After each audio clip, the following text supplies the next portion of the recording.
Today, the Texas Senate passed a bill that opponents say would eliminate single-family zoning in neighborhoods across the state. Supporters of the bill say it will give property owners the right to have what's known as a mother-in-law suite on their property, but that could also be turned into a rented out unit in a single-family neighborhood. Fox 4's Lori Brown live with the story tonight. Lori.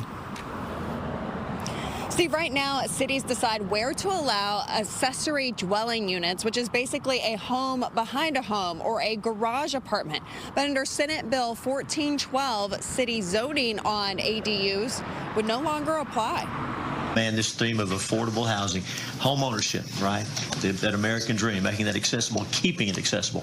State Senator Brian Hughes, a Republican from Tyler, says he introduced SB 1412 so homeowners can build an additional dwelling unit on their property, like a mother-in-law suite or garage apartment. The ADU could then be rented as a way to create more affordable housing. There are some political subdivisions that are trying to prevent residential property owners from building accessory dwelling units. At this committee hearing April 3rd, people spoke both for and against the bill.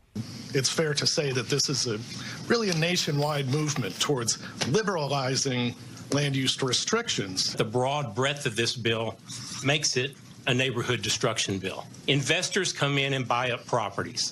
This will make them right. Arlington resident David Shorty, co-founder of the Texas Neighborhood Coalition, is working to raise awareness about the bill. And I think 99.9% of Texans have no idea that this is being cooked up in Austin and will affect their lives.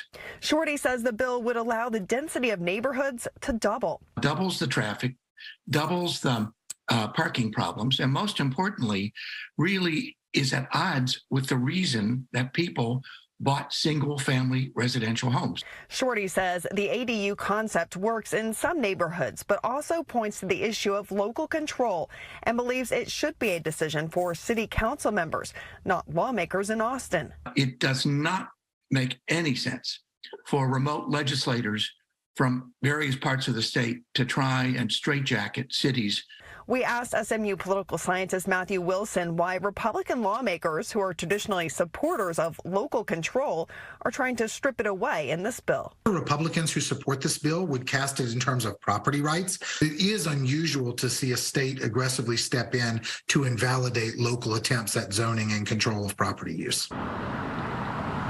It will now be up to House lawmakers to decide whether to move this bill forward or approve one like it. HB 2789. SB 1412 was unopposed in the Senate.